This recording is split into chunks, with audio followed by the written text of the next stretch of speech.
শ্বাস প্রশ্বাস চলছে মৃদু, দিচ্ছে কাঁটা শরীর জুড়ে। হঠাৎ করে কান্নার আওয়াজ, কেমন যেন বিশ্রী সুরে। দমকা হাওয়ায় নিভল বাতি, খুলল ঘরের দরজা। গা ছমছম আমেজ থাকুক, শুরু হোক ভূত চর্চা।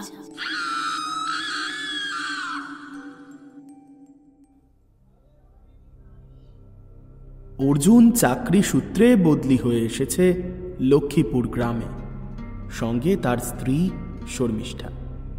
বেশ কিছুদিন ধরে অর্জুন লক্ষ্য করেছে এক বয়স্কা ভদ্রমহিলা অর্জুনকে যখনই অফিস থেকে ফিরতে দেখতেন তখনই ভয়ঙ্কর চিৎকার করে দৌড়ে পালাতেন। ওই গ্রামে বেশ কিছুদিন ধরেই এক উপদ্রব শুরু হয়েছে।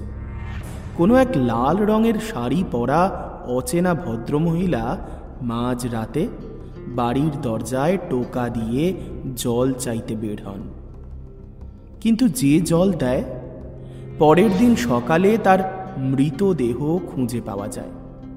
অবশেষে এমন একটা রাত্রি এলো যেদিন সেই রহস্যময়ী মহিলা হাজির হলো অর্জুনদের দরজায়। অর্জুন প্রথমে একটা বাচ্চা মেয়ের কণ্ঠস্বর শুনে দরজা খুলেছিল। পরে সেই বাচ্চা মেয়েটা কাতর স্বরে জল চাওয়ায় অর্জুন তাকে জল দিয়েও দেয়। তারপর শর্মিষ্ঠা বাধা দিতে গেলে ঘটে অঘটন। বাচ্চা মেয়েটিকে আর দরজার সামনে দেখতে পাওয়া যায় না। অর্জুনের শরীর হঠাৎ খারাপ করতে শুরু করে, মাটিতে পড়ে যায় ও। আর তার পাশে পাথরের মতো শোকস্তব্ধ হয়ে বসে পড়ে শর্মিষ্ঠা। অন্তঃসত্ত্বা শর্মিষ্ঠার অনভিপ্রেত গর্ভপাত ঘটে। মা, আমি আপনার কাছে সবটা জানতে এসেছি। আমাকে বলুন, আমার স্বামীর সঙ্গে কেন এমন হলো? আমার বাচ্চাটাকে আমি তো হারিয়ে ফেললাম। জটাবুড়ি শর্মিষ্ঠার দিকে এক পলক তাকিয়ে রইল। তার চোখে কোনো মায়া ছিল না। কেন এসেছিস তুই? কি জানতে চাস? মা, আপনি আমার স্বামীকে সব বলেছিলেন। আপনি বলেছিলেন একজনের নাম, আমার স্বামীকে নাকি হুবহু তার মতোই দেখতে। কি সেই ঘটনা? আমি সবটা জানতে চাই মা, বলুন আমাকে, বলুন। জটাবুড়ির মুখটা কঠিন হয়ে উঠল। সে গভীর দীর্ঘশ্বাস ফেলে বলল, আর কি হবে জেনে বাছা? কেন এলি তুই ওকে নিয়ে এখানে? ও যে কত বড় পাপী তুই জানিস না? জানি না তোকে সবটা বলে এই গ্রামকে আমি বাঁচাতে পারবো কি না, তবু জানতে যখন চাস শোন। আজ থেকে প্রায় 70 বছর আগেকার ঘটনা। আমার মা বাবা আর আমিও ওই গ্রামের জমিদার বাড়িতে কাজে যেতাম। আমাদের গ্রাম ছিল বড় সুন্দর, বড় সুন্দর। জটাবুড়ি কথা বলতে শুরু করল। তার কণ্ঠস্বরে যেন 70 বছরের পুরনো দুঃখ আর যন্ত্রণা মিলে মিশে রয়েছে। সে বলতে লাগলো সেই পুরনো দিনের কথা, যখন এই গ্রাম শান্ত ছিল আর এখানে কোনো ভয়ের ছায়া মাত্র ছিল না। গ্রামটা ছিল খুবই সুন্দর। বর্ধমান জেলার কাছাকাছি ছোট্ট একটা গ্রাম, নাম তার লক্ষ্মীপুর। আজও গ্রামটার বুক চিড়ে দাঁড়িয়ে আছে এক বিরাট ভগ্নপ্রায় অট্টালিকা। চারপাশে আগাছা, বট, অশ্বত্থর শেকড়। ঝোপঝাড়ে ঢাকা পড়ে আছে 3 তলা সেই প্রাসাদ সমবাড়ি। গ্রামের মানুষ দূর থেকে বাড়িটাকে দেখলেও কাছে যায় না, কারণ তারা বিশ্বাস করে ওই বাড়ি অভিশপ্ত। এই অভিশাপের গল্পটা শুরু হয় প্রায় 65 বা 70 বছর আগে, বন্দ্যোপাধ্যায় জমিদার পরিবারে। গ্রামের দোর্দণ্ড প্রতাপ জমিদার আদিত্যনারায়ণ বন্দ্যোপাধ্যায়। 7 পুরুষের জমিদারি ওদের। জমিদারের একমাত্র ছেলে সোমেন্দ্র নারায়ণ বন্দ্যোপাধ্যায়, যদিও গ্রামের মানুষজনদের কাছে ও শুধুমাত্র সোমেন্দ্র নামেই পরিচিত। জমিদার বাড়ির ছেলে সোমেন্দ্র বন্দ্যোপাধ্যায় বংশে ব্রাহ্মণ, রক্তে জমিদারি, শৌখিন ছেলে, শিক্ষিত, রূপবান, শখ শিকার করা। ভালকি মাচানের জঙ্গল ছিল তার প্রিয় শিকার ক্ষেত্র। একটা জুড়ি গাড়ি আর কয়েকজন অনুচরদের নিয়ে মাঝে মধ্যেই পশু পাখি শিকার করতে চলে যেত সেখানে। একটা মেঘলা দুপুরে যখন জঙ্গল ঘন অন্ধকারে ঢেকে গেছে, হঠাৎ সোমেন্দ্রর চোখে পড়ল এক তরুণী জঙ্গলের মাটিতে পড়ে আছে, রক্তাক্ত শরীর, অর্ধচেতন অবস্থা। নাম তার কনকলতা মুর্মু, সাঁওতাল পরিবারের মেয়ে। সোমেন্দ্র প্রথমে ভয় পেয়ে গিয়েছিল, কিন্তু তারপর বুকের ভেতর দয়া আর একটা অদ্ভুত যন্ত্রণা জেগে উঠল। মেয়েটাকে কাঁধে তুলে নিয়ে বেরিয়ে এলো জঙ্গল থেকে। কনকলতা চোখ মেলে তাকিয়ে মৃদু স্বরে বলল, বাঁচান, বাঁচান, আমায় ফেলে যাবেন না, আমি মরতে চাই না। সোমেন্দ্র মেয়েটার কাতর চোখ দেখে স্থির করল তাকে একা ফেলে রাখা যাবে না। তাকে আশ্বস্ত করে সোমেন্দ্র বলল, আচ্ছা আচ্ছা, তুমি ভয় পেও না। তোমার বাড়ি কোথায়? এই জঙ্গলের মধ্যে তুমি এলেই বা কি করে? কনকলতা আঙুল তুলে দিক নির্দেশ করে তার গ্রাম দেখালো। তারপর সোমেন্দ্র তাকে পাঁজা কলা করে তুলে নিয়ে বসালো তার গাড়িতে। তারপর জুড়ি গাড়ি ছুটল জঙ্গলের বুক চিরে। কিছুক্ষণের মধ্যেই কনকলতার দেখানো রাস্তায় গাড়ি এসে থামল কনকলতার বাড়ির উঠোনের সামনে। সোমেন্দ্র কনকলতাকে তার গ্রামে ফিরিয়ে দিল, কিন্তু গ্রামবাসীরা একেবারেই তাকে গ্রহণ করতে চাইল না। তারা বলল মেয়েটি অপবিত্র, আর তার গ্রামের ঘরে ঠাঁই নেই। গ্রামবাসীর চাপ বাড়তে বাড়তে এমন জায়গায় গিয়ে দাঁড়ালো যে সোমেন্দ্র বাধ্য হল কনকলতাকে বিয়ে করতে। একদিকে সোমেন্দ্রর দয়া, অন্যদিকে কনকলতার কষ্টে ভরা মুখ। শেষমেশ অগ্নিসাক্ষী মেনে দুজনের বিয়ে হয়ে গেল। বিয়ের পর নববধূকে নিয়ে সোমেন্দ্র ফিরে এলো তার জমিদার বাড়িতে, কিন্তু এখানে অপেক্ষা করছিল একেবারেই অনভিপ্রেত এক পরিস্থিতি। সোমেন্দ্রর মা বাড়ির দরজায় দাঁড়িয়ে দৃঢ় কণ্ঠে জানালেন, দাঁড়াও, এ বাড়িতে ঢোকার আগে নতুন বউয়ের জাত কুল বংশের পরিচয় জানতে চাই, তারপর ওকে এ বাড়িতে ঢুকতে দেব। সোমেন্দ্র ব্যাকুল স্বরে বলল, মা, শিকার করতে গিয়ে ওকে আহত অবস্থায় জঙ্গলে পেয়েছিলাম, উদ্ধার করেছি আমি, আর তারপর ওকে নিয়ে ওর গ্রামে ফিরিয়ে দিতেও গিয়েছিলাম, কিন্তু ওর গ্রাম ওকে নিতে অস্বীকার করেছে। তাই বাধ্য হয়ে আমি ওকে বিয়ে করেছি। ও এখন আমার স্ত্রী। ভালকি মাচান জঙ্গল পেরিয়ে সাঁওতাল গ্রামে ওর বাড়ি। কি বললে? ব্রাহ্মণ নয়, নিচু জাতের মেয়ে বাড়িতে বউ হয়ে আসবে আর সেটা আমরা মেনে নেব ভেবেছ? কখনোই নয়, এ বাড়িতে ওর কোনো জায়গা নেই। কিন্তু মা, আমি যে ওকে বিয়ে করে... এ বিয়ে আমি মানি না। যদি ভালো চাও তো এখনই এই মেয়েকে এখান থেকে নিয়ে ওর নিজের জায়গায় ফেরত দিয়ে এসো। অবশেষে মায়ের চাপে সোমেন্দ্র কিছুটা দমে গেল। শর্ত চাপল, কনকলতা বসত বাড়িতে ঢুকতে পারবে না, তাকে থাকতে হবে বাগান বাড়ির এক প্রান্তে। কনকলতা চোখের জল সামলে নিয়ে বলল, ঠিক আছে, ঠিক আছে মা, আপনি যা বলবেন তাই হবে। বসত বাড়িতে আমি পা রাখবো না, শুধু এই বাড়ির আঙিনায় একটু আশ্রয় দিন। মায়ের চোখে তখনও ঘৃণা। মাথায় রেখো ভালো করে, তুমি কিন্তু এ বাড়ির বউয়ের মর্যাদায় নয়। শুধুমাত্র সমী হাত ধরে তোমায় নিয়ে এসেছে, তাই থাকার সুযোগটুকু পাচ্ছ। একটু এদিক থেকে ওদিক দেখলে বাড়ি থেকে তাড়িয়ে দেব। না, মুখে কিছুই বলেনি। কনক সেদিন আতঙ্কে ভরা চোখ নিয়ে শুধুমাত্র ঘাড় নেড়ে সম্মতি জানিয়েছিল। এ যাত্রায় অন্তত একটা আশ্রয় তো জুটল মেয়েটার, না হলে জঙ্গলের শিয়াল কুকুর তাকে ছিঁড়ে খেত, হয়তো বেঁচেই থাকতো না সে। কনকলতা বাগান বাড়িতে দিন কাটাতে লাগল। প্রথম দিকে সমীন্দ্র প্রায়ই তার কাছে আসত। গল্পগুজব, হাসি ঠাট্টা, আস্তে আস্তে ভালোবাসা।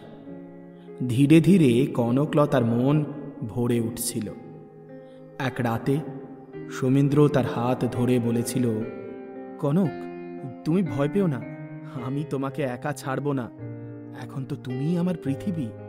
কনকলতার চোখে জল এসে গিয়েছিল। আনন্দে হেসে উঠেছিল কনকলতা আর বলেছিল, সমী, সমী, তুমি আছো বলেই আমি আজ বেঁচে আছি, না হলে আজ হয়তো আমি আর বেঁচেই থাকতাম না। তুমি আমায় নতুন জীবন দান করেছো। কিন্তু সময়ের সঙ্গে সঙ্গে সব বদলে গেল।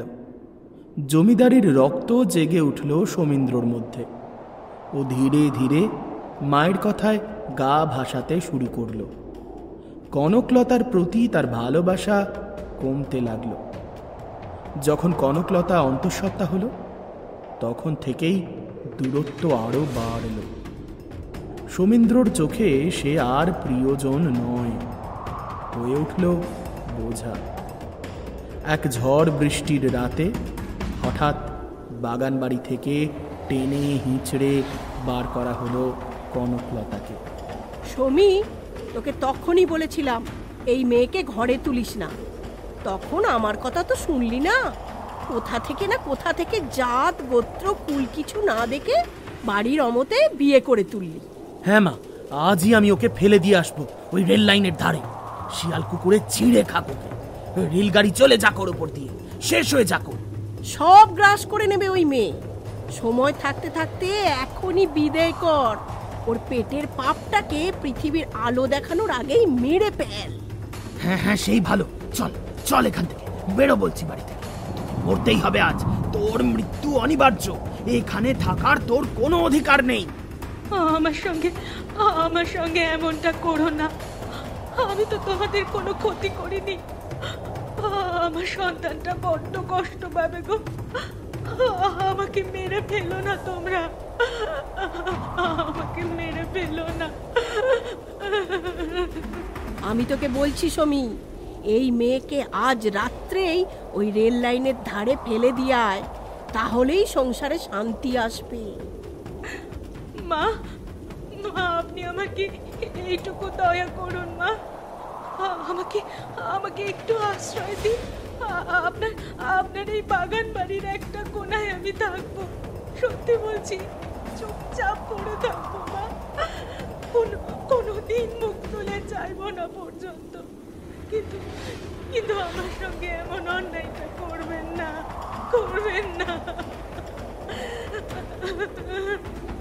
থাক, আর ন্যাকা কান্না কাঁদতে হবে না। তুই না থাকলে আমার ছেলেটার আমি ভালো ঘরে বিয়ে দেব।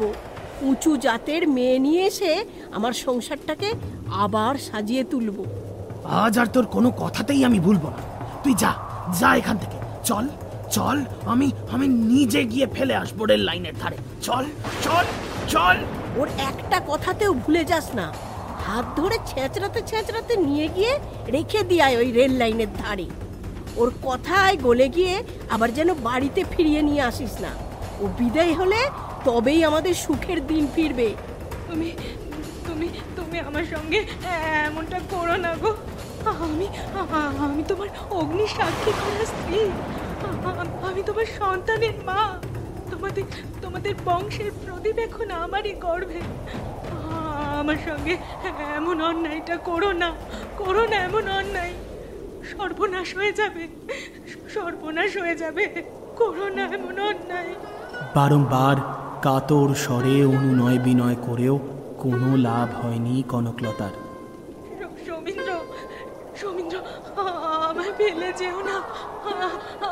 আমায় ফেলে যেও না, আমার আমার সন্তান, বাঁচাও, বাঁচাও, বাঁচাও।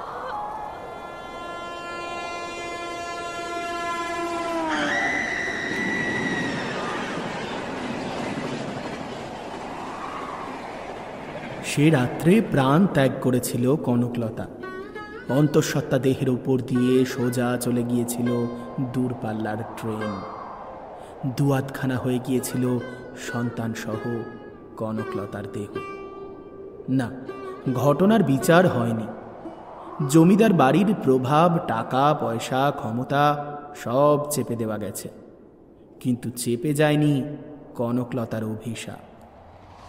কয়েক মাসের মধ্যেই হঠাৎ অস্বাভাবিক মৃত্যু হলো সোমেন্দ্রর। শিকার করতে গিয়ে বাঘে টুকরো টুকরো করে দিল তাকে। লোকেরা বলল, বাঘ নয়, এটা কনকলতার আত্মার প্রতিশোধ। এরপর একে একে অদ্ভুত সব দুর্ঘটনায় মরতে লাগলো বন্দ্যোপাধ্যায় পরিবারের সব সদস্যরা। কেউ জলে ডুবে, কেউ আগুনে, কেউ অচেতন ঘুমে। কয়েক বছরের মধ্যেই নিঃশেষ হয়ে গেল বন্দ্যোপাধ্যায় পরিবার। আজ লক্ষ্মীপুরের মানুষ যখন সূর্য ডুবে যায়, তখন আর ওই জমিদার বাড়ির দিকে তাকাতেও সাহস পায় না। কখনো কখনো রাতের বেলা শোনা যায় নারীর আর্তনাদ, কখনো আবার দেখা যায় রেল লাইনের ধারে ভেসে বেড়াচ্ছে রক্তমাখা একটা লাল শাড়ি। আস্তে আস্তে দিন যেতে যেতে গ্রামের লোকেরা সেই জমিদার বাড়ির ধার পাশে যেতে বন্ধ করে দেয়। আর তারপর থেকে আর কোনো অস্বাভাবিক ঘটনাও দেখা যায় না। লক্ষ্মীপুর গ্রাম আবার আগের মতো সুস্থ স্বাভাবিক হয়ে ওঠে। কোনো অযাচিত কান্নার আওয়াজ আর পাওয়া যায় না। কোনো ভয়ের পরিবেশ আজ আর নেই সেই গ্রামে। কিন্তু হঠাৎ করেই আবার দেখা যায় সেই রক্তলাল শাড়ি পরে ঘুরে বেড়ানো এক মহিলাকে, গোটা গ্রামময়। ভয়ঙ্কর সেই ইতিহাস সম্পূর্ণ করে জটাবুড়ি মায়া ভরা দৃষ্টিতে শর্মিষ্ঠার দিকে তাকালো। শর্মিষ্ঠার দু চোখে তখন জল। এত কষ্ট সহ্য করতে হয়েছে সেই মেয়েটাকে। অন্তঃসত্ত্বা অবস্থায় মা নিজেকে নয়, তার সন্তানকে বাঁচাতে চায় সব সময়। কনকলতাও হয়তো তাই চেয়েছিল। নিজের কষ্টটা যেন কনকলতার যন্ত্রণার কাছে কিছুই নয়। ঠিক এমনটাই মনে হতে লাগলো শর্মিষ্ঠার। জটাবুড়ি এগিয়ে এসে তার কাঁধে হাত রাখল, বলল, শোন শোন মা, সোমেন্দ্র ফিরেছে, তবে এবার অর্জুন রূপে। ওই গ্রামে পা রাখার সঙ্গে সঙ্গে জেগে উঠেছে কনকলতার আত্মা। উদ্দেশ্য একটাই, যে সন্তানকে পৃথিবীর আলো দেখানোর আগেই হারিয়ে ফেলেছে ও, তার হয়ে প্রতিশোধ নেওয়া।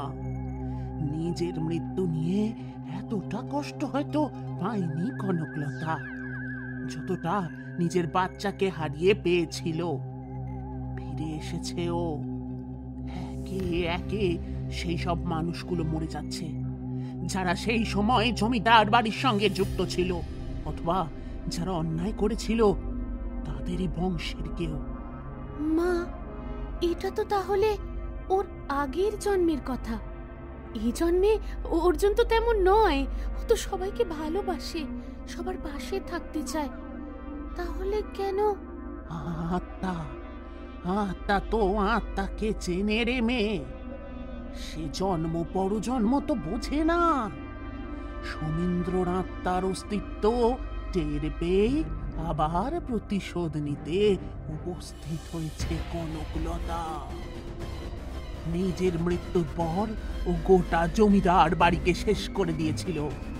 তারপর আর কখনো ফিরে আসেনি। কিন্তু আবার যখন টের পেল সোমেন্দ্রর আত্মা আবার ফিরে এলো। কিন্তু মা, ও তো সবাইকে শেষ করে দিয়েছিল। তাহলে আমার স্বামী কি করে? বেঁচে গেল, তাই তো? হ্যাঁ। জানি না রে মা, জানি না এ কেন হলো। হয়তো তোর পবিত্রতা, তোর স্বামীর প্রতি ভালোবাসার নিষ্ঠা ওর পথে বাধা হয়ে দাঁড়াচ্ছিল। তোর তো কোনো অন্যায় নেই, আর সেই সময় তুই তো ওখানে উপস্থিত ছিলি, তাই ও কাজটা সম্পূর্ণ করতে পারেনি। তাছাড়া সমীন্দ্রর হাতে জল তো ও পায়নি। জল না পেলে ও কাউকে মারতে পারবে না। মা, এর থেকে মুক্তির পথ কি? আমি কি করলে আমার স্বামীকে বাঁচাতে পারবো? পথ আমার জানা নেই রে মা, তবে অর্জুনকে নিয়ে এই গ্রাম তুই ছাড়তে পারবি না। তোদেরও বেঁধে ফেলেছে এই গ্রামের মধ্যে। সুযোগ খুঁজছে, পেলেই শেষ করবে অর্জুনকে। এমন এমন বলবেন না মা, আপনি কিছু উপায় বলুন। যদি আমি কনকলতার আত্মাকে কিছু বোঝাতে পারি, বা বা ওর আত্মাকে আমি শান্তি দিতে পারি। বললাম তো, আমার কাছে কোনো উপায় নেই। তবে সেই জমিদার বাড়ি এই গ্রামের একদম শেষ প্রান্তের মাঠটা পেরিয়ে এখনো একই রকম ভাবে রয়েছে, ভাঙাচোরা অবস্থায়। কেউ যায় না ওদিকে। সেখানে গিয়ে দেখ, যদি কোনো উপায় খুঁজে পাস। জটাবুড়ির কুঁড়ে ঘর থেকে টলমল পায়ে বেরিয়ে এলো শর্মিষ্ঠা। শরীর এখনো দুর্বল, মনের ভেতরে একটা গভীর যন্ত্রণা। সদ্য তার কোল থেকে সন্তান হারিয়ে গেছে, এখনো 25 দিনও হয়নি। সেই রাতের কথা মনে পড়লে আজও তার বুক কেঁপে ওঠে। সেদিন রাতে অর্জুনের কথা হঠাৎ জড়িয়ে গিয়েছিল। সে কিছুই বুঝে ওঠার আগে অর্জুন অজ্ঞান হয়ে মেঝেতে লুটিয়ে পড়েছিল। অর্জুনের পাশে পড়ে গিয়েই সে তার সন্তানকে হারিয়ে ফেলেছিল সেদিন। তারপর নিজেও জ্ঞান হারিয়েছিল। যখন জ্ঞান ফিরল, নিজেকে গ্রামের স্বাস্থ্য কেন্দ্রে আবিষ্কার করেছিল শর্মিষ্ঠা। বুঝতে পেরেছিল তার সন্তান আর নেই, কিন্তু তার মন ছটফট করেছিল অর্জুনকে একবার দেখার জন্য। সবাই তাকে জানিয়েছিল অর্জুন বেঁচে আছে, কিন্তু তার শরীরের ডান দিক এবং মুখের অর্ধেক অংশ প্যারালাইসিস হয়ে গেছে। এরপর সুস্থ হতে প্রায় দিন 10 সময় লেগে যায়। এই পুরোটা সময় গ্রামের প্রত্যেকটি মানুষ ওদের পাশে ছিল। যতদিন সে হাসপাতালে ছিল, গ্রামের লোকেরা অর্জুনের খেয়াল রেখেছে। তারপর থেকে শুরু হয় অর্জুনের চিকিৎসা। গ্রামের ডাক্তারবাবু শহর থেকে ডাক্তার আনেন, সমস্ত পরীক্ষা নিরীক্ষা করা হয়, কিন্তু কোনোভাবেই রোগ নির্ণয় করা যায় না। ডাক্তার জানিয়ে দেন অর্জুন আর কোনোদিন সুস্থ হবে না। শর্মিষ্ঠা ওকে বিদেশে নিয়ে যাওয়ার কথাও ভাবে, কিন্তু কোনোভাবেই এই গ্রামের বাইরে যেতে পারে না ওরা। যেন কোনো এক অদৃশ্য শক্তি ওদেরকে বেঁধে রেখেছে। একবার গাড়ি খারাপ হয়ে যায়, তো আর একবার পথে নামে প্রচণ্ড ঝড় বৃষ্টি। এমনকি একবার বাড়িতে আগুন পর্যন্ত লেগে যায় শর্ট সার্কিট থেকে। এসব দেখে শর্মিষ্ঠা বুঝতে পারে এগুলো কোনো সাধারণ ঘটনা নয়, সবটাই অলৌকিক। পদ্ম তাকে জটাবুড়ির কথা মনে করিয়ে দেয়, বলে জটাবুড়ি নাকি অর্জুনের সঙ্গে কথা বলেছিল। এরপর জটাবুড়ির বাড়ি খুঁজতে খুঁজতে তার কাছেই এসেছিল শর্মিষ্ঠা। আজ সব সত্যি শোনার পর ও পুরোপুরি ভেঙে পড়েছে। তবে কি আর কোনো উপায় নেই? কোনোভাবেই কি অর্জুনকে বাঁচানো সম্ভব নয়? স্বাভাবিক জীবনে কি আর ফেরা যাবে না? এসব ভাবতে ভাবতে সে বাড়ির দিকে হাঁটছিল। হঠাৎ সামনের দিকে তাকিয়ে চমকে উঠল। পথের ধারে দাঁড়িয়ে এক ভগ্নপ্রায় বিরাট বাড়ি। শর্মিষ্ঠা আশ্চর্য হয়ে গেল। সে তো ঠিক পথেই যাচ্ছিল, তাহলে হঠাৎ এই জমিদার বাড়িতে কি করে চলে এলো? তবে কি কনকলতার আত্মাই চায় যে সে এখানে আসুক? বিগত কিছুদিনের ঘটনা প্রবাহ শর্মিষ্ঠার মন থেকে ভয় নামক বস্তুটিকে যেন মুছে দিয়েছে। তার উপর কনকলতার করুণ অতীত শোনার পর তার প্রতি এক গভীর মায়া জন্মেছে তার মনে। সে আর ভয় পেল না, বরং জমিদার বাড়িটা একবার দেখতে তার বড় ইচ্ছে হলো। ধীরে ধীরে সে এগিয়ে গেল সেই অভিশপ্ত জমিদার বাড়িটার দিকে। তার মনের ভেতর এক অদ্ভুত সাহস আর জেদ ভর করেছিল যেন। ভগ্নপ্রায় সেই জমিদার বাড়ির ভেতর পা রাখল শর্মিষ্ঠা। চারিদিকে তখন সন্ধ্যার গাঢ় অন্ধকার নেমে এসেছে। বাইরের শান্ত গ্রাম থেকে এই জমিদার বাড়িটা সম্পূর্ণ আলাদা। ভেতরের বাতাসটা ভারী, স্যাঁতস্যাঁতে আর এক অজানা ভয়ে ভরা। প্রবেশ করতেই একটা ভ্যাপসা পুরনো গন্ধ তার নাকে এলো। দেওয়ালে শ্যাওলা জমেছে, লতায় পাতায় পুরো বাড়িটাকে যেন গ্রাস করে রেখেছে। শর্মিষ্ঠা ভেতরের দিকে হেঁটে চলল। তার পায়ের শব্দ প্রতিধ্বনিত হয়ে ফিরে আসছিল। হঠাৎ কোথা থেকে যেন একটা কাঁচ ভাঙার শব্দ ভেসে এলো। শর্মিষ্ঠা চমকে উঠল, কিন্তু তারপর দেখল সামনের একটা ঝাড় লণ্ঠন থেকে একটা কাঁচের টুকরো মাটিতে পড়ে গেল।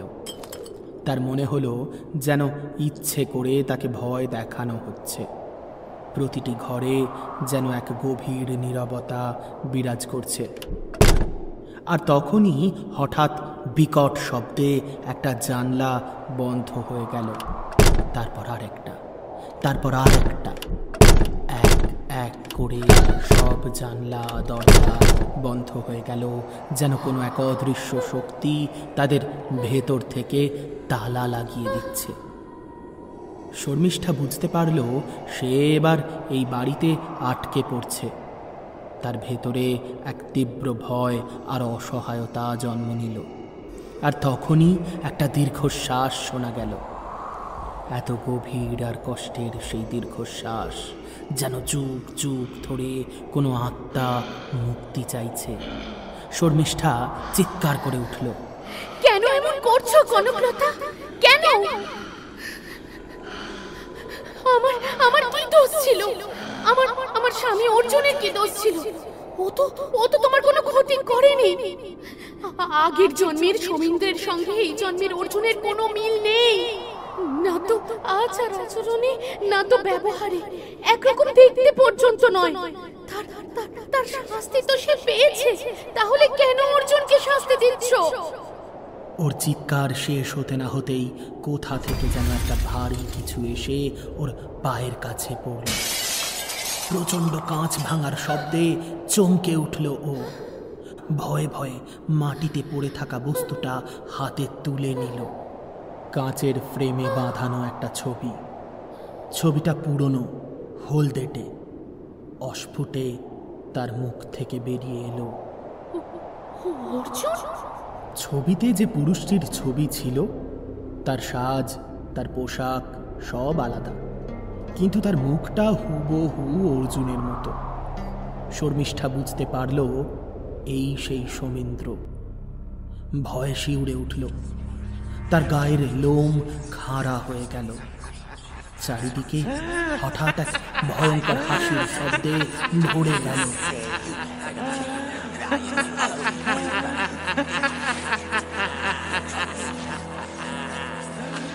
হাসির সঙ্গে মিশে গেল পায়ের শব্দ, শুকনো পাতার খসখসে শব্দ, আর সেই করুণ জল জল বলে কাতর প্রার্থনা। সব মিলে মিশে এক বিভীষিকাময় শব্দ তৈরি হলো। শর্মিষ্ঠা বুঝতে পারল সে এখন একা নয়। এ বাড়িতে এক ভয়ঙ্কর আত্মা তার সামনে উপস্থিত। শর্মিষ্ঠা আবার চিৎকার করে উঠল। তার কণ্ঠে তখন ভয় আর অসহায়তার বদলে এক তীব্র প্রতিবাদ আর ক্ষোভ। হ্যাঁ হ্যাঁ, আমি মানছি আমার স্বামী অন্যায় করেছিল, কিন্তু কিন্তু সে তো গত জন্মে। এই জন্মে তো তুমি আমার সঙ্গে অন্যায় করলে কনকলতা। আমার বাচ্চাটাকে তুমি শেষ করে দিলে, আমাকেও মেরে ফেলতে চাইছো। বলো আমরা কি দোষ করেছি, আমরা কি অন্যায় করেছি, বলো বলো। শর্মিষ্ঠার তীব্র চিৎকারে জমিদার বাড়ির নীরবতা ভেঙে খান খান হয়ে যাচ্ছে। তার প্রতিটি কথা প্রতিধ্বনিত হতে থাকছে, যেন দেওয়ালগুলো তার প্রশ্নের উত্তর চাইছে। কিন্তু ওদিক থেকে কোনো উত্তর এলো না। হাসির শব্দ, পায়ের শব্দ, কান্নার শব্দ সব যেন হঠাৎ করে থেমে গেছে। এক ভয়াবহ নিস্তব্ধতা আবার সব কিছুকে গ্রাস করল। শর্মিষ্ঠা যখন চোখ মেলে তাকালো, তখন সে আবার অবাক হয়ে গেল। সব জানলা দরজা আবার আগের মতো খুলে গেছে। এক ঝলক ঠান্ডা বাতাস এসে তার শরীর ছুঁয়ে যাচ্ছে। শর্মিষ্ঠা দীর্ঘশ্বাস ফেলল। তার মন যেন এক নীরব উত্তর পেয়ে গেল। কনকলতার আত্মা হয়তো বুঝতে পেরেছে শর্মিষ্ঠার সঙ্গে যা ঘটেছে তা সত্যিই অন্যায়। এই জন্মে শর্মিষ্ঠা বা অর্জুন কেউই তো কোনো দোষ করেনি। তাদের শাস্তি দিয়ে কনকলতার প্রতিশোধ নেওয়া হয়তো ঠিক নয়। তার মনে হলো কনকলতা তাদের ছেড়ে গিয়েছে। তবে কি কনকলতার আত্মা শান্তি পেয়েছে? শর্মিষ্ঠা ধীরে ধীরে জমিদার বাড়ির দরজা দিয়ে বেরিয়ে এলো। তার মনে এক অদ্ভুত শান্তি, যা এতদিনের ভয়ের পর সে প্রথমবার অনুভব করছিল।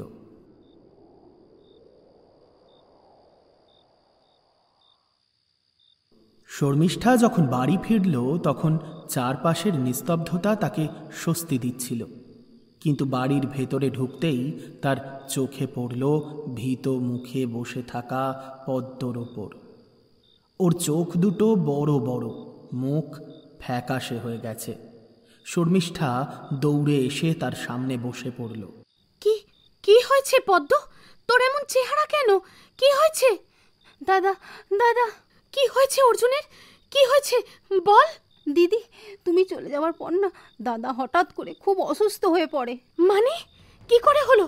আমাকে সবকিছু খুলে বল। দাদার চোখ মুখ হঠাৎ করে খুব লাল হয়ে গেছিল, শ্বাস নিতে পারছিল না একদম। খুব ভয় পেয়ে গেছিলাম আমি। গ্রামের লোকজনদের ডেকে আনলাম। দাদার যখন জ্ঞান ফিরল। কি হলো? চুপ করে গেলি কেন? বল।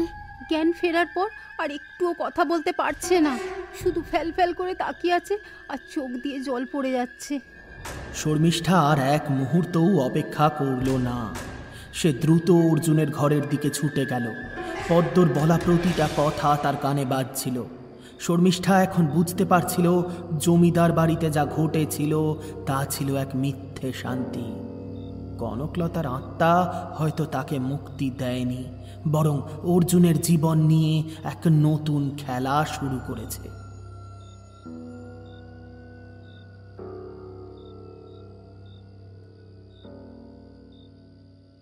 সেদিনের সেই রাতটা ছিল নিকষ কালো। আকাশে চাঁদ নেই, একটাও তারা নেই। চারপাশের নিস্তব্ধতা যেন আরও বেশি ভয়ঙ্কর মনে হচ্ছিল। শর্মিষ্ঠা অর্জুনের হাত দুটো ধরে খাটে শুয়ে আছে। অর্জুন তখনও অসাড়, তার চোখ দুটো খোলা, কিন্তু তাতে কোনো দৃষ্টি নেই। শর্মিষ্ঠা বুঝতে পারছিল আজ রাতে কিছু একটা ঘটবেই। তার মনের ভেতর জটা বুড়ির কথাগুলো ঘুরছিল। জল না পেলে ও কাউকে মারতে পারবে না। রাত যখন গভীর হলো, তখন সব কিছু থমকে গেল আবার। আর তখনই দরজার বাইরে থেকে ভেসে এলো এক করুণ স্বর। আমাকে আমাকে একটু জল দেবে? আমাকে একটু জল দাও। আমাকে একটু একটু জল দেবে? আমাকে একটু জল দাও। আমাকে। কণ্ঠস্বরটা এতটাই করুণ ছিল যে শর্মিষ্ঠার মনে হলো তার বুকের ভেতরটা ছিঁড়ে যাচ্ছে।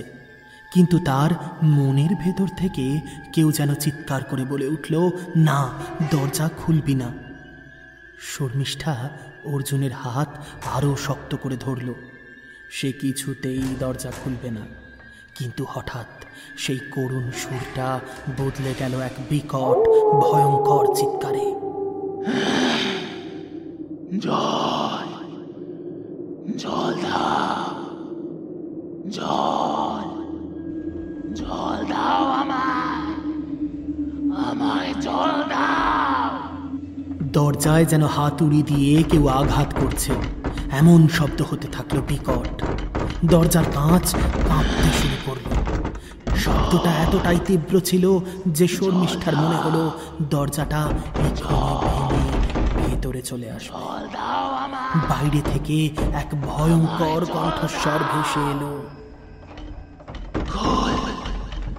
দরজা খোল বলছে, খোল, খোল সমুদ্র, তুই আমার সব কিছু শেষ করে দিয়েছিস, আজ আমি তোকে শেষ করে দেব।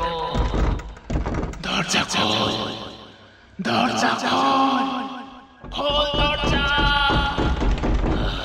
কণ্ঠস্বরে এবার নারী আর পুরুষের সংমিশ্রণ।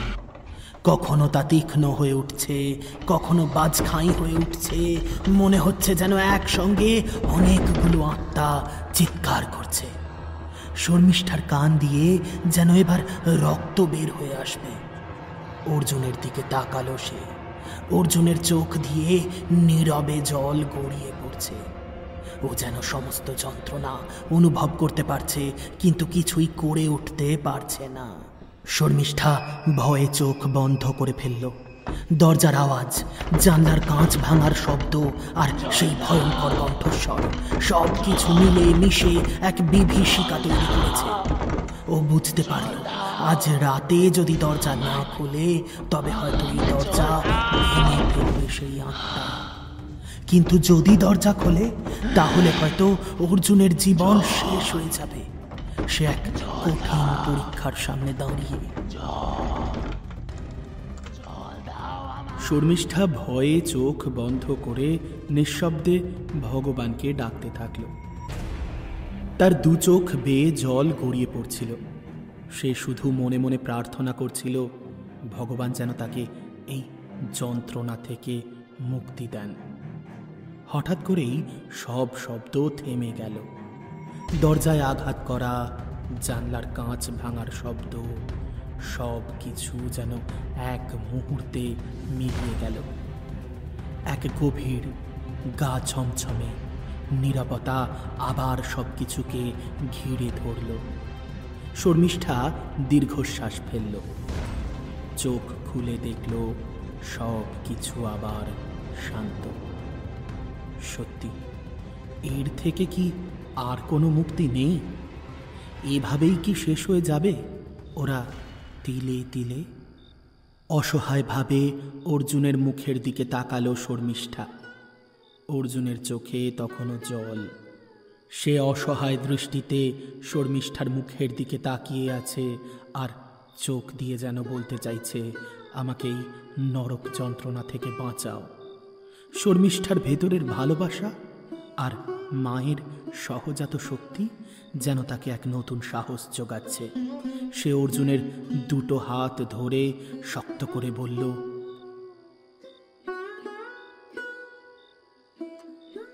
কিচ্ছু হবে না অর্জুন, কিচ্ছু হবে না। আমি তোমার কোনো ক্ষতি হতে দেব না। আমরা আমরা আবার স্বাভাবিক জীবনে বাঁচবো। দেখো, তুমি শুধু আমার উপর একটু ভরসা রেখো, একটু। অর্জুন শর্মিষ্ঠার কথায় যেন একটা নতুন শক্তি পেল। তার চোখে আশার এক নতুন ঝলক দেখা গেল।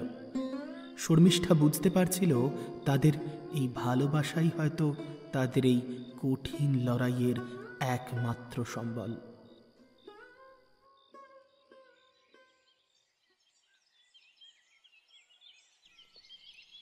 শর্মিষ্ঠা যখন রান্নাঘরে সকালে জলখাবার তৈরি করছে, পদ্ম তখন এক কাপ চা নিয়ে এসে তার পাশে দাঁড়ালো। দিদি, আমি একটা কথা বলবো? হ্যাঁ হ্যাঁ, বল না। গত রাতে যা হয়েছে আমার মনে হয় আত্মাটা দুর্বল হয়ে গেছে। দুর্বল হয়ে গেছে? কেন? তোর এমন কেন মনে হলো? দিদি, আমরা 3 দিন ধরে গ্রামের মন্দিরে পুজো করছি। গ্রামের সব মানুষ প্রার্থনা করছে। আমরা ঠাকুরকে বলেছি কনকলতার আত্মার মুক্তি চাই আমরা। গ্রামের মানুষদের ক্ষমা করে দাও ভগবান। আমাদের দাদা আর দিদি নির্দোষ, ওদের কোনো ক্ষতি হতে দিও না। তোরা আমাদের জন্য এত কিছু করছিস? দিদি, আমরা বিশ্বাস করি ভালোবাসা সব থেকে শক্তিশালী। তুমি ভয় পেও না দিদি, আমরা সবাই একসঙ্গে থাকবো। গত রাতে কনকলতা যা বলেছে তাতে আমার খুব ভয় লাগছে। ও বলেছে সব শেষ করে দেবে। দিদি, ও তোমাকে ভয় দেখাতে চাইছে। তুমি হেরে যেও না। দরজা খুলে কখনো ওকে জল দেবে না। আমি চেষ্টা করছি রে, আমি চেষ্টা করছি। পদ্মর কথাগুলো সত্যিই তার মনে সাহস এনে দিয়েছে। সে বুঝতে পারছিল এই লড়াইটা শুধুমাত্র তার একার নয়, পুরো গ্রাম। যারা তাদের ভালোবাসে তারা সবাই তাদের পাশে আছে।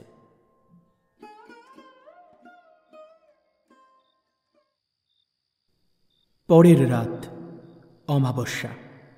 বাইরে আকাশ মেঘে ঢাকা, একটাও তারা নেই। সেই গভীর অন্ধকার যেন নেমে এসেছে ঘরের ভেতরে। শর্মিষ্ঠা ভয়ে কাঁপছে। আজ যেন কনকলতার আত্মা আরো বেশি ভয়ঙ্কর। ঘরের ভেতর বাতাস ভারী হয়ে গেছে। শর্মিষ্ঠার মনে হলো এই বুঝি কিছু একটা বলছে।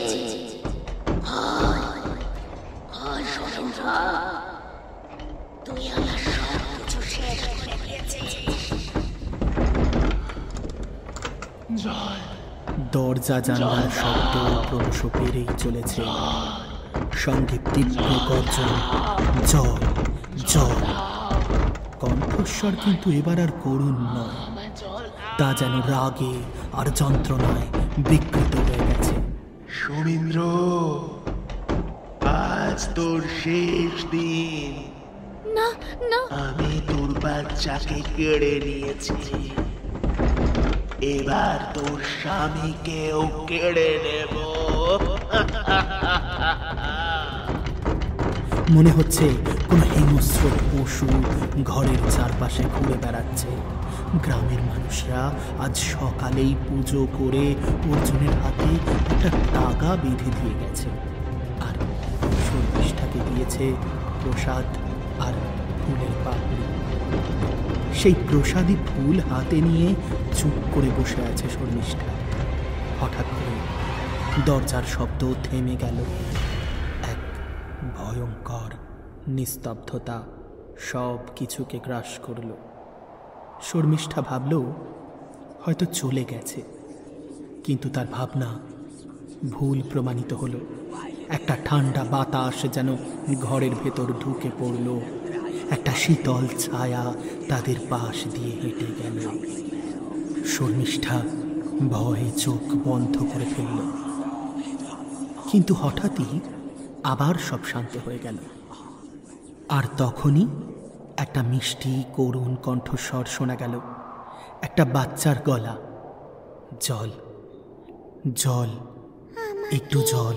জল দেবে?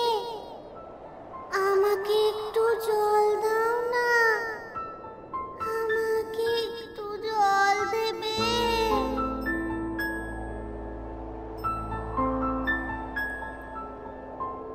বিন্দু বিন্দু ঘাম জমে উঠছে শর্মিষ্ঠার কপালে। সে নিজের কানটা চেপে ধরল, স্থির করল কিছুতেই দরজা খুলবে না। কিন্তু বারবার তার মনে হতে থাকলো কতদিন আর কতদিন কতদিন এইভাবে সহ্য করবে সে। এর চেয়ে তো মৃত্যু ভালো। তার মৃত্যুর পরেই হয়তো শান্তি পাবে কনকলতা। ঘাড় ঘুরিয়ে একবার ঠাকুরের জায়গাটা দেখল, যেখানে দেওয়ালে প্রসাদ আর ফুল রাখা আছে। তারপর ধীরে ধীরে উঠে দাঁড়ালো। সে জানে এইবার তাকেই সব কিছুর মুখোমুখি হতে হবে। ধীরে ধীরে এগিয়ে গেল দরজার দিকে। শর্মিষ্ঠা দরজা খুলল। দরজা খুলতেই দেখতে পেল একটি বাচ্চা মেয়েকে। তার মুখে নিষ্পাপ হাসি, কিন্তু চোখ দুটো অসম্ভব লাল। চারপাশে যেন ঘন কুয়াশা, আর অমাবস্যার মধ্যেও একটা নীলচে আলোয় সব কিছু পরিষ্কার দেখা যাচ্ছে। শর্মিষ্ঠার বুকের ভেতরটা ধক করে উঠল। বাচ্চাটা মিষ্টি গলায় আবার বলে উঠল, তুমি আমায় জল দিতে এসেছো? তাহলে জল দাও, দাও না, আমাকে একটু জল দাও। শর্মিষ্ঠা আর দেরি করল না। সে একবার স্মিত হাসল। ওর চোখে ভয় নেই, আছে এক গভীর দৃঢ়তা। তার হাতে জলের ঘটি ছিল। সেই ঘটি থেকে জল ছুঁড়ে দিল বাচ্চাটার মুখে। জলের স্পর্শ পেতেই বাচ্চাটা তীব্র চিৎকার করে উঠল। তার নিষ্পাপ চেহারাটা বদলে গেল একটা ভয়ঙ্কর নারী শরীরে। লাল শাড়ি পরা সেই নারী শরীর, যার রূপ ছিল ভয়ঙ্কর। সে তীব্র চিৎকার করে উঠল। কোথা থেকে একটা তীব্র বাজ পড়ার শব্দ হল।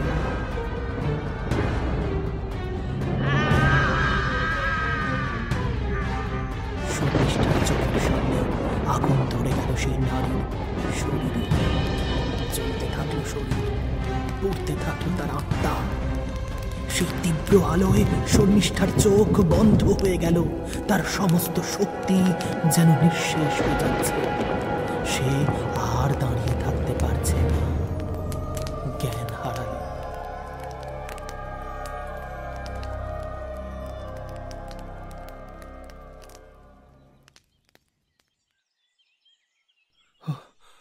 ওঠো শর্মিষ্ঠা, ওঠো। দেখো, আমি একদম ঠিক হয়ে গেছি। এই দেখো, আমি কথা বলতে পারছি। শর্মিষ্ঠা, শর্মিষ্ঠা, শর্মিষ্ঠা। তুমি তুমি তুমি ভালো হয়ে গেছো? আমার আমার কি হয়েছিল? আমার তো কিছুই মনে পড়ছে না। সব সব ঠিক হয়ে গেছে শর্মিষ্ঠা। দেখো, আমি একদম সুস্থ। জানো, গতকাল রাতে কনকলতাও মুক্তি পেয়েছে, কিন্তু সবাই বুঝতে পারছে না কি করে তুমি এই অসাধ্য সাধন করলে। কি করে? রোজ রোজ এই একই কষ্ট আমি আর সহ্য করতে পারছিলাম না। একদিকে তুমি অসুস্থ, অন্যদিকে প্রতি রাতের নরক যন্ত্রণা অসহ্য হয়ে উঠছিল। ভেবেছিলাম যা হবে হবে, দরজা খুলে মুখোমুখি হব, জিজ্ঞাসা করব কি চায় সে। তারপর হঠাৎই ঠাকুরের আসনের দিকে চোখ পড়ল। আমার লক্ষ্মী ঠাকুরের ঘরটা ওখানেই ছিল। কি মনে হতে ওই জলটাই নিয়ে গিয়েছিলাম, আর সেই জল ছিটিয়ে দিতেই। তাই তো বলি, এ অসম্ভব কি করে সম্ভব হলো? আসলে গঙ্গার জলের পবিত্রতা সহ্য করতে পারেনি কনকলতাও। তাও আবার তোমার মতো একজন নিষ্পাপ মানুষের হাত থেকে, সদ্য যে নিজের শিশুকে হারিয়েছে, তাও আবার বিনা অপরাধে। তাই তোমার সেই জলের স্পর্শ ও সহ্য করতে পারেনি। তখনই পদ্ম দৌড়ে এলো, এসে বলল, দাদা, তুমি তুমি সুস্থ হয়ে গেছো? আর বৌদি, তুমি এখানে এভাবে? কিছু হয়নি পদ্ম, সব ঠিক হয়ে গেছে রে। কনকলতা মুক্তি পেয়েছে, তোদের প্রার্থনা কাজ করেছে। এবার আমরা সবাই শান্তিতে বাঁচতে পারবো। এই গ্রাম অভিশাপ মুক্ত হয়েছে পদ্ম। কি বলছো তোমরা? তবে যে কাল রাতে? কি হয়েছে কাল রাতে পদ্ম? কি হয়েছে বল? আমি তো সেই খবরটাই দিতে আসছিলাম। জটা বুড়ির বাড়িতে কাল আগুন লেগে গেছে, উড়ে ধরে একদম শেষ হয়ে গেছে। আজ সকালে ওর শরীরটা উদ্ধার করেছে সবাই। কি করে ঘরে আগুন লাগলো কেউ বুঝতে পারছে না। চমকে উঠল শর্মিষ্ঠা আর অর্জুন। একে অপরের দিকে তাকালো। এতক্ষণে সবটা পরিষ্কার হয়ে গেছে ওদের সামনে। জল দেবে? আমাকে একটু জল দেবে? আমাকে একটু।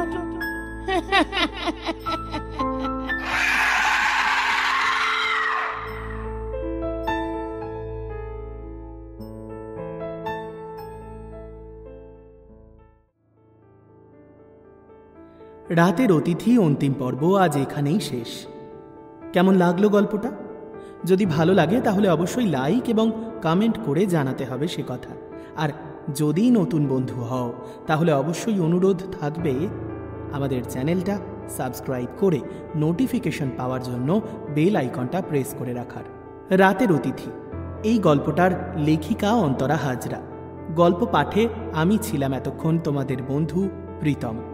গল্পের অন্যান্য চরিত্রে যারা অভিনয় করল তারা হলো অন্তরা, প্রীতম, শুক্লা, মৌটুসী, চৈতালি।